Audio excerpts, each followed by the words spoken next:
कठिन करायला लागेल।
देखो भाई, किसको ये वाला नहीं हो रहा था? काव्या, देख लो इधर।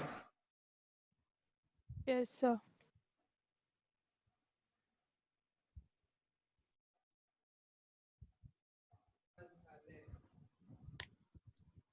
तो ये इसका सॉल्यूशन मैंने डिवीजन करके बताया है आपको। X cube minus 23x plus 142x x square plus 142x minus 120 को डिवाइड करना है x माइनस 1 से। तो x में क्या मल्टीप्लाई करेंगे कि एक्स क्यूब आ जाए, तो एक्स स्क्वायर मल्टीप्लाई करना पड़ेगा। तो x इंटू एक्स स्क्वायर तो एक्स क्यूब हो जाएगा, and minus 1 into x square कितना हो जाएगा? Minus x square. फिर इन दोनों को आप सब्ट्रैक्ट कर दें तो x cube minus x cube तो कैंसिल आउट हो गया। Minus 23x square minus of minus x square, यानी minus 23x square plus x square, ये हो जाएगा माइनस 21x स्क्वायर, है ना। और कैरी क्या हो जाएगा? Plus 142x। अब सोचना ये है कि x में क्या मल्टीप्लाई करें कि माइनस 21x स्क्वायर आ जाए। तो माइनस 21x, ये समझ में आता है। तो x इंटू माइनस 21x हो जाएगा minus 21x square, and minus 1 into minus 21x ये हो जाता है प्लस 21x, है ना। तो सब्ट्रैक्ट करेंगे तो minus 21x square minus of minus 21x square, यानी minus 21x square plus 21x square, ये तो हो गया cancel out. Then 142x minus of 21x, तो 142 माइनस 21 कितना हो जाएगा? 120, 120x आ जाएगा। माइनस 120 आपने कैरी लेकर लिख दिया यहाँ पर। अब x में क्या मल्टीप्लाई करें कि 120x आ जाए, तो आपका आंसर होना चाहिए 120। So x times 120 gives you 120 times x, and minus 1 times 120 gives you minus 120. दोनों को सब्ट्रैक्ट। सर बट वो जो ऊपर आपने 23x square minus x square में आपने माइनस 21x स्क्वायर लिखा है, उसका आंसर माइनस 22x स्क्वायर होना चाहिए ना, because 23 minus x square 23x minus 1x equals 22x. तो वो करके मेरा नहीं आया, मेरा 0 नहीं आया आंसर। हाँ, एक्चुअली माइनस 22 ही होना चाहिए। एक मिनट चेक कर लेते हैं। Okay sir.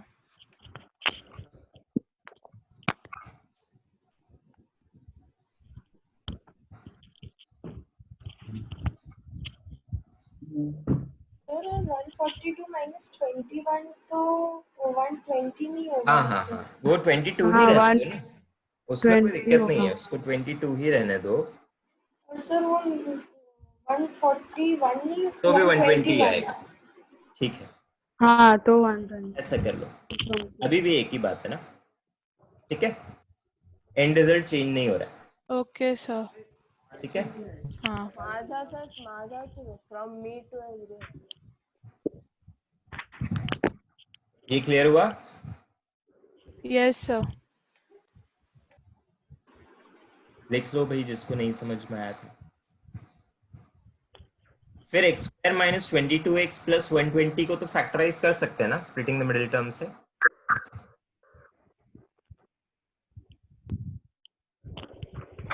कैसे फैक्टराइज करोगे x square minus 22x plus 120 को? 12 और 10 की टर्म्स में ब्रेक कर देना, है ना। x minus 12 into x minus 10 भी आ जाएगा।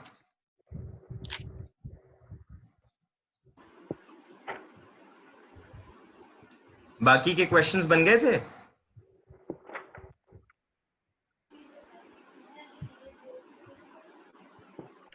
चलो ठीक है, अब हम लोग कुछ 2-3 क्वेश्चंस और करते हैं रिमाइंडर थ्योरम और फैक्टर थ्योरम पर, फिर हम लोग नेक्स्ट चैप्टर स्टार्ट कर देंगे।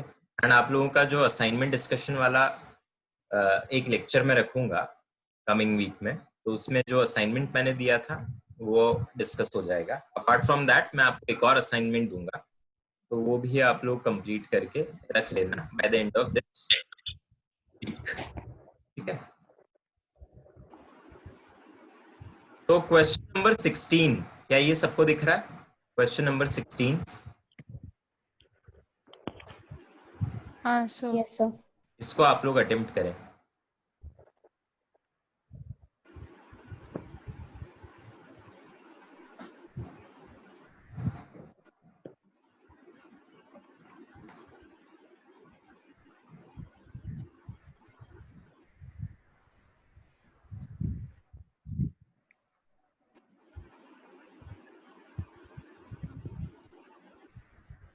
इसमें रिमाइंडर थ्योरम यूज करना है आप लोगों को। आई होप कि सबको रिमाइंडर थ्योरम याद है।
सर ऑप्शन बी आंसर आ रहा है सर। ऑप्शन बी आ रहा है। हाँ सर 18/127। ओके,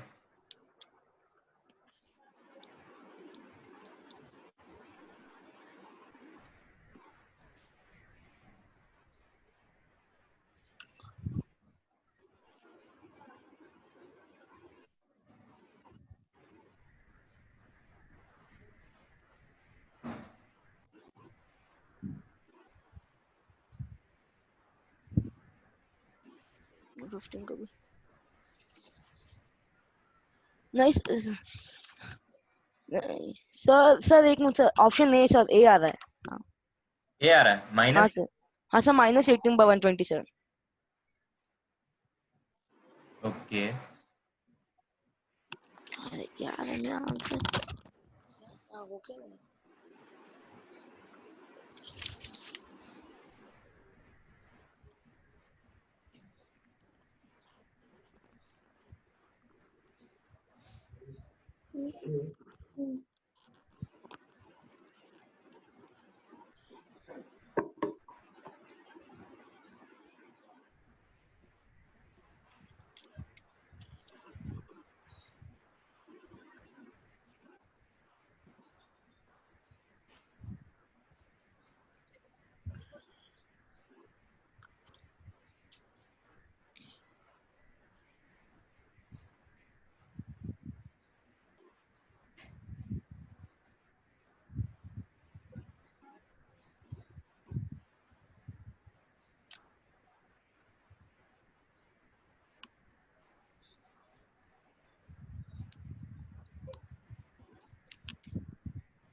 चलो, तो इसका सॉल्यूशन देखना हम लोग स्टार्ट करते हैं।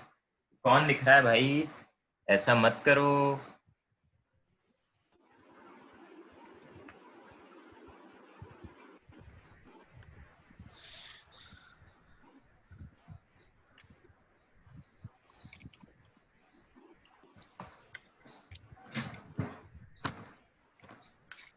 सबको क्वेश्चन सबने रीड कर लिया है? क्वेश्चन का मतलब कौन समझाएगा मुझको? जय बता सकते हो क्वेश्चन का क्या मीनिंग है? क्वेश्चन एक्सप्लेन करो जय।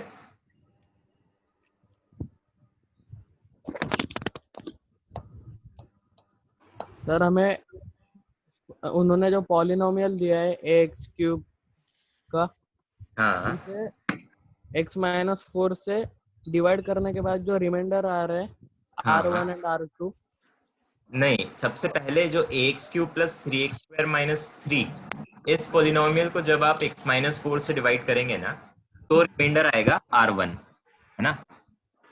यस, कि 2x³ - 5x + a, जब इसको डिवाइड करोगे आएगा R2 से ही, तो रिमाइंडर आएगा R2, है ना? तो आपको a निकालना है। अगर 2r1 - r2 का वैल्यू 0 दिया है, तो इसमें मैं देखो रिमाइंडर थ्योरम यूज करने वाला हूँ, और किस तरीके से मैं करूंगा इसका बी आएगा। जिन लोगों को बी मिल रहा है बिल्कुल रिमाइंडर थ्योरम आएगा। अनीश, सार्थक, ऋषि, आप सब सही बोल रहे हैं, है ना? तो देखो मैं कैसे रिमाइंडर थ्योरम अप्लाई करता हूँ इसमें। सबको मेरी नोटबुक दिख रही है? हाँ सर। हाँ सर। अब हो क्या रहा है क्वेश्चन में, उसने 2 डिविडेंड्स दिए हुए, है ना? सबसे पहले डिविडेंड को हम उठाते हैं, तो उसने बोला है कि अगर आप ax³ + 3x² - 3 को x-4 से डिवाइड करते हैं, तो रिमाइंडर आता है R1, है ना? तो मेरा डिविडेंड क्या हो जाएगा? ax³ + 3x² - 3, this is my dividend. और मैं किससे डिवाइड कर रहा हूँ? डिवाइजर क्या हो जाएगा मेरा? x-4, एंड रिमाइंडर क्या मिलता है उस केस में? R1, ठीक है? तो ये हमारे क्वेश्चन के अकॉर्डिंग, क्वेश्चन के फर्स्ट पार्ट के अकॉर्डिंग मैंने ये सारी चीजें लिख दी है ना? अब मेरी रिमाइंडर थ्योरम क्या होती थी, मैं याद दिलाता हूँ फिर से। रिमाइंडर थ्योरम बोलती थी कि अगर डिवाइजर 0 के बराबर हो जाए, तो डिविडेंड रिमाइंडर के बराबर हो जाता है, ठीक है? ये अरे पागल है ये एक सिंपल सा स्टेटमेंट है रिमाइंडर थ्योरम का। Okay, so whenever your divisor is equal to 0, you can say that dividend is equal to reminder. वो मैं यहाँ पर लगाता हूँ। तो whenever divisor is equal to 0 मतलब when x-4 is equal to 0, मतलब व्हेन x इक्वल टू 4। तो जब x 4 के बराबर हो जाएगा, तो ये डिविडेंड जो है वो रिमाइंडर के बराबर हो जाएगा। जब मैं इसमें x का वैल्यू 4 रखूंगा, तो ये पूरा एक्सप्रेशन R1 के बराबर हो जाना चाहिए। ये आपकी रिमाइंडर थ्योरम होती है। तो वही काम मैं इसमें करने वाला हूँ। बोलो ओजस। नहीं सर, म्यूट कुछ कर दो, नहीं। म्यूट कर दो, म्यूट कर दो। x-4 को जब मैंने 0 से इक्वेट किया, तो x का वैल्यू 4 आया, और वो x का वैल्यू 4 जब मैं इसमें रखूंगा तो वो पूरी चीज r1 के बराबर आनी चाहिए। तो a इंटू 4 का क्यूब, a एक्स क्यूब, यानी a इंटू 4 का क्यूब प्लस 3x स्क्वायर, यानी हमारे केस में प्लस 3 टाइम्स 4 का square minus 3। This should be equal to the reminder which is r1, है ना। तो इसको जब आप सिंप्लीफाई करोगे तो 4 का क्यूब 64a बन जाएगा, 16 इंटू 3 48 बन जाएगा, एंड माइनस 3 उसको 45 बना देगा। This should be equal to r1। Okay, so 64a plus 45 equals r1। इसको मैं संभाल के रख लेता हूँ, है ना। इसको मैं अपना इक्वेशन 1 कह दूंगा। ओके, अब मेरे को एक और चीज दी हुई है कि जब दूसरे डिवीजर, दूसरा कौन सा डिवाइजर दिया हुआ है अपने को, बोलो दूसरा डिवाइजर क्या दिया, 2x दूसरा क्यूब डिविडेंड क्या दिया हुआ है? माइनस दूसरा 5x प्लस डिविडेंड है a। ना। हाँ, वो बोलता है कि जब इसको मैं x माइनस 4 से डिवाइड करूंगा तो मुझे रिमाइंडर r2 आता है। तो अगेन डिवाइजर तो सेम है, यानी जब मैं डिवाइजर को 0 से इक्वेट कराऊंगा तो x माइनस 4 इक्वल टू 0, यानी x इक्वल टू 4, है ना। और x इक्वल टू 4 जब आप इसमें रखेंगे, अगेन मैंने सेकेंड डिविडेंड में x का वैल्यू 4 रख दिया, तो 4 इसमें आपने रखा, एंड जब इसको R2 से इक्वेट करा, तो जब आपने इसको सिंप्लीफाई किया तो कितना आ जाएगा, 2 इंटू 4 का क्यूब कितना हो जाएगा, 128 माइनस 2, सॉरी 5 इंटू 4 कितना हो जाएगा, minus 20 plus a। So plus a भी अपनी जगह सेट है, and this should be equal to R2। इसको सिंप्लीफाई करोगे तो 108 प्लस a इक्वल्स R2। तो मुझे R1 पता चल गया है एक ही टर्म्स में, मुझे R2 भी पता चल गया है एक ही टर्म्स में, और मुझे रिलेशन क्या दिया हुआ है, 2R1 माइनस R2 इक्वल 0। सो R1 का वैल्यू मैं क्या रखूंगा बताओ, 2 टाइम्स R1 की जगह मैं क्या रख दूंगा, ये वाली चीज है ना। R1 की वैल्यू क्या हुआ 64a सर, एक्सप्लेन कर दे प्लस क्वेश्चन। 45। आंसर आ गया। आ गया ना, ठीक है। तो 2 टाइम्स 64, मैंने इतने एक पेज में किया, मैंने इतने में किया। हाँ बेटा, वो कर दो, म्यूट कर दो। तो 2 times 64a plus 45 minus R2 का वैल्यू कितना है, 108 प्लस a, है ना। अब इसको, and this should be equal to 0, इसको सिंप्लीफाई करते हैं। 2 टाइम्स 64a बन जाएगा 128 है, 2 टाइम्स 45 बन जाएगा 90, माइनस 108 माइनस a, है ना। तो 128a माइनस a कितना हो गया, 127a, और ये माइनस 108 इधर जाएगा, ये प्लस 90 भी उधर जाएगा, तो 108 माइनस 90 यानी 18 आ जाएगा। तो 127a इक्वल्स 18, यानी a इक्वल्स 18 अपॉन 1। सर मैंने सब सही किया था, बस 2 डालना भूल गई थी। 2 इंटू हाँ 2R1 है, 2R1 माइनस, मैं भी Same with क्वेश्चन को me. मिसरीड कर दिया। गलत पढ़ लिया था। वही सबसे पहले ही चीज होती कि क्वेश्चन सही पढ़े, एंड देन तो सब कुछ अपनी जगह पर ठीक हो जाता है। ठीक है भाई, इसका सॉल्यूशन देख लो, जो लिखना चाहता है वो लिख लो, फिर हम लोग आगे बढ़ते हैं।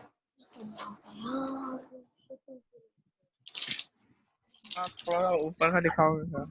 हाँ दिखाऊंगा, ये देखो दिख रहा है।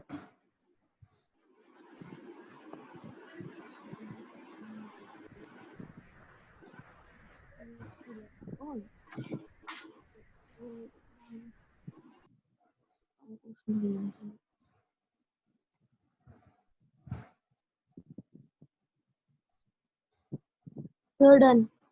Okay,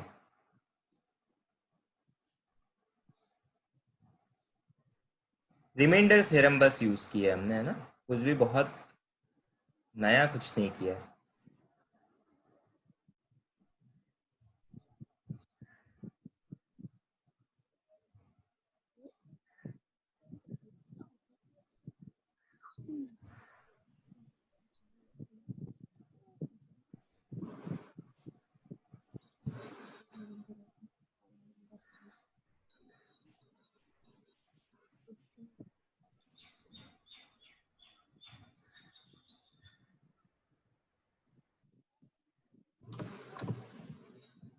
Done everyone?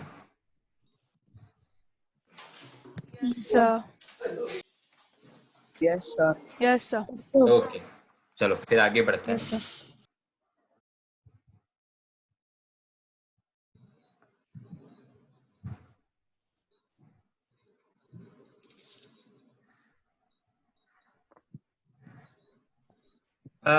आप लोग मुझे क्वेश्चन नंबर 15 करके बताएं. क्वेश्चन 15 सबको दिख रहा है?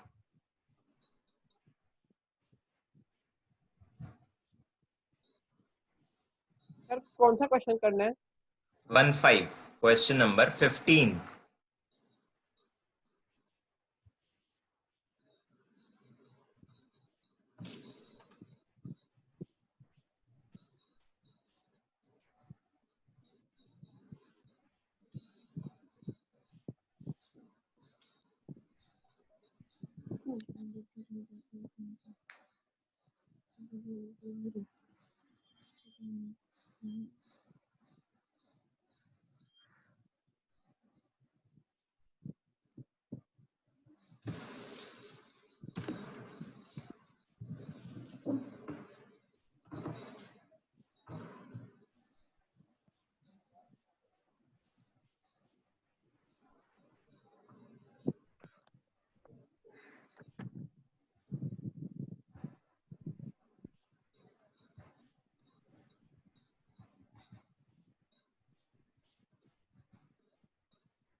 हो गया प्रतीत? सर बी आया. भी आया? ओके. हाँ. देखते हैं.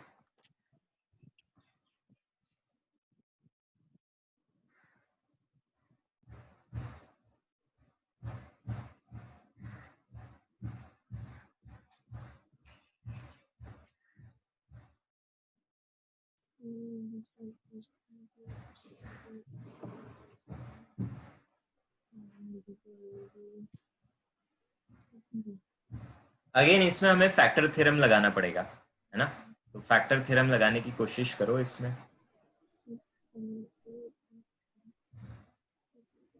X square plus p x plus q का फैक्टर एक्स प्लस ए दिया हुआ है, और x square plus m x plus n का फैक्टर भी एक्स प्लस ए दिया हुआ है. तो फैक्टर थ्योरम लगाओ इसमें, दोनों में एक एक करके.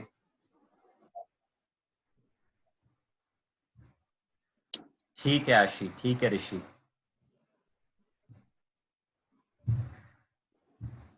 सर आंसर बी है ना? पूर्वा और अभिनव, ऋषित भगत, ठीक. आर्यन.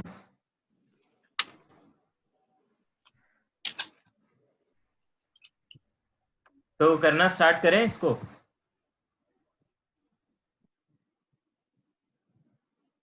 Yes, sir. अच्छा ठीक है, 1 मिनट और रुक जाते हैं. करो.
तो चलो इसका सॉल्यूशन डिस्कस करते हैं हम लोग।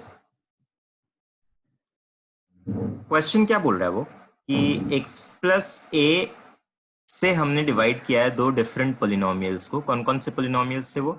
X square plus p x plus q and x square plus m x plus n. और दोनों ही केस में रिमाइंडर 0 आ रहा है। फैक्टर होना मतलब रिमाइंडर 0 आना। तो फैक्टर थ्योरम क्या बोलती है कि जब मैं डिवाइजर को 0 से इक्वेट कराऊंगा, यानी x प्लस ए को जब मैंने 0 से इक्वेट कराया और x का वैल्यू निकाला, x का वैल्यू माइनस से आया, और ये x का वैल्यू माइनस से अगर मैंने अपने गिवन पोलिनोमियल में रखा तो वो पूरा रिमाइंडर के बराबर होना चाहिए, मतलब 0 के बराबर होना चाहिए इस पर्टिकुलर केस में। तो x का वैल्यू माइनस ए मैं अपने फर्स्ट पोलिनोमियल में रखता हूँ, तो एक्स स्क्वायर यानी माइनस ए का स्क्वायर प्लस पी एक्स यानी p times minus a plus q this should be equal to 0। So minus a का स्क्वायर प्लस ए स्क्वायर बना, माइनस ए पी बन गया है, plus q this should be equal to 0। तो यहाँ से ए square को फ्री करते हैं, तो ए स्क्वायर कितना हो जाएगा? ए पी माइनस क्यू। तो ए स्क्वायर का वैल्यू आ गया है ए पी माइनस क्यू। इसको मैं संभाल के रख लेता हूँ, ओके, इसको इक्वेशन 1 कह दिया। अब सिमिलरली x का वैल्यू माइनस ए मैं अपने दूसरे पोलिनोमियल में भी रखूंगा, यानी x square plus m x plus n.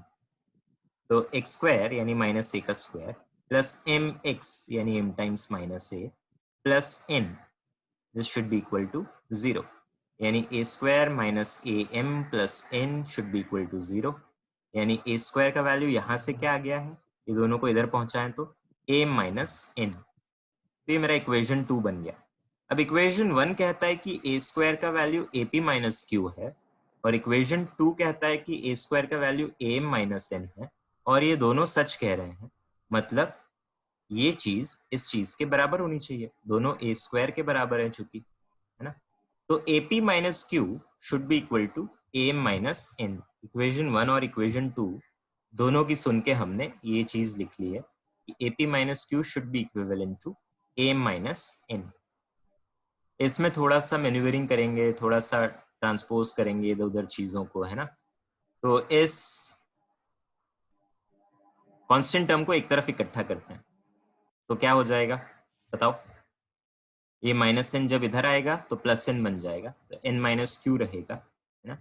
और ये ए पी जब इस तरफ जाएगा तो माइनस ए पी बन जाएगा। ए एम वैसे कि वैसे ही बैठा हुआ है, इनमें से ए कॉमन ले लो तो a times m minus p, and इधर n माइनस क्यू रहा, a को फ्री कर दो, m माइनस पी नीचे डिवीजन में ले आओ, तो a का value n minus q upon m minus p आ जाता है ना। और यही हमारा कौन सा ऑप्शन है? This is your option B. इसको अच्छे से समझो क्या किया है हमने इसमें।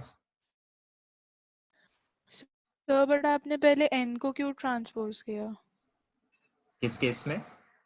n को ऊपर यहाँ पर हाँ ट्रांसपोज क्यों किया? हाँ, मुझे n a को फ्री को करना है ना।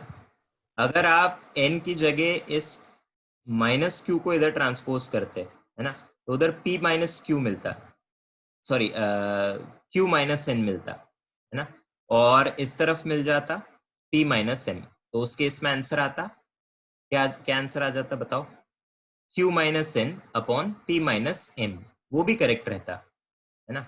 लेकिन वो ऑप्शन में आपको दिखता नहीं, क्यों? क्योंकि आपके ऑप्शन में इसमें से जब आप माइनस साइन कॉमन लोगे तब वो दिख रहा होता। दोनों का वैल्यू सेम है लेकिन ओके सर, वो आपको नजर नहीं आता, ठीक है। आप q minus n upon p minus m बोले या n minus q upon m minus p बोले, दोनों सेम ही चीज होती है।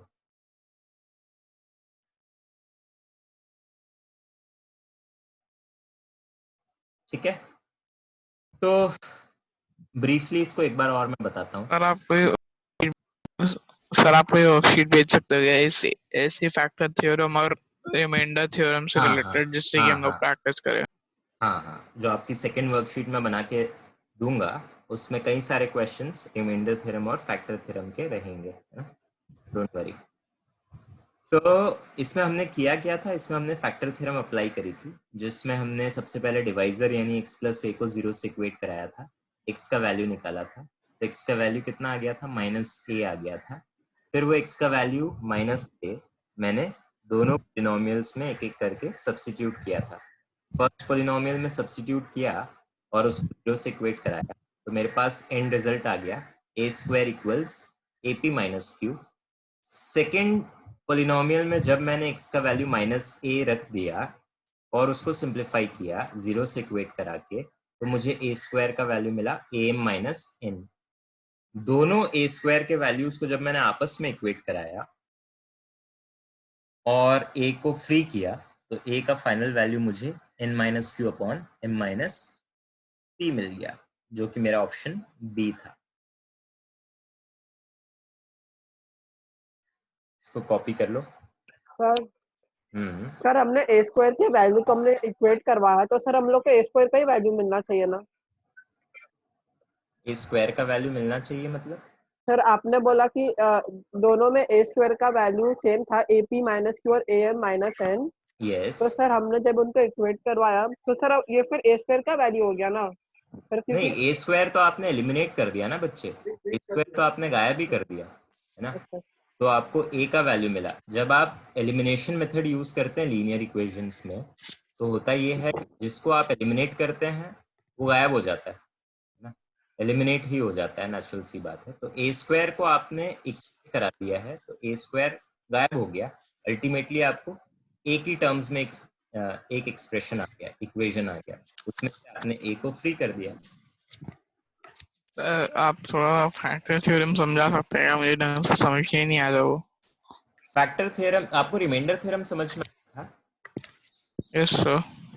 रिमाइंडर थ्योरम में r का वैल्यू 0 कर दो, दैट्स इट, वही आपका फैक्टर थ्योरम हो जाता है ना। देखो एक चीज आप लोगों को समझना बहुत जरूरी है कि reminder theorem and factor theorem are not two different things, दोनों सेम चीजें हैं, ठीक है। Factor theorem is nothing but a special case of reminder theorem, ठीक है। अगर रिमाइंडर का वैल्यू 0 हो जाता है तो उसको मैं फैक्टर थ्योरम कहने लग जाता हूँ, दैट्स इट, और कोई डिफरेंस नहीं है दोनों में, दोनों सेम ही हैं। दोनों में आपको क्या करना पड़ता है, डिवाइजर को 0 से इक्वेट करना पड़ता है ना। सबसे पहली चीज जो आपको करना है इस तरह के क्वेश्चंस में, कि आइडेंटिफाई करो कि डिविडेंड क्या है, डिवाइजर क्या है और रिमाइंडर क्या है ना। सिर्फ ये तीन चीजें आइडेंटिफाई करो, फिर क्या करो, डिवाइजर को 0 से इक्वेट करा दो, x का वैल्यू निकाल लो, है ना। इसका सेट प्रोसीजर है। जैसे ही आपने डिवाइजर को 0 से इक्वेट कराकर x का वैल्यू निकाला, वो जो x का वैल्यू है वो डिविडेंड में सब्स्टिट्यूट कर दो, तो डिविडेंड जहां पर भी x दिखेगा वहां पर हम ये वैल्यू x का रख देंगे, और फिर उस पूरे को इक्वेट करा दो रिमाइंडर से। Okay sir. ठीक, और अपने केस में फैक्टर थ्योरम में क्या हो जाएगा, रिमाइंडर हमेशा 0 के बराबर आ जाएगा, है ना। और कैसे पता लगाएंगे कि कहाँ फैक्टर थ्योरम यूज करना है, कहाँ रिमाइंडर थ्योरम यूज करना है? जहां पर भी रिमाइंडर 0 दिया हुआ है वहां पर फैक्टर थ्योरम यूज होगी, या जहां पर बोला हुआ है कि this is factor of that, जहां पर भी ऐसा फ्रेज दिख रहा है, जैसे इस पर्टिकुलर क्वेश्चन में दिख रहा था ना, x plus A is a factor of this, तो अपने आप समझ में आ गया कि यहाँ पर आपको फैक्टर थ्योरम यूज करनी है। फाइन। Okay sir. ठीक, ये लिख लिया सबने? Yes sir. Yes sir. ठीक, अब हम लोग आगे बढ़ते हैं।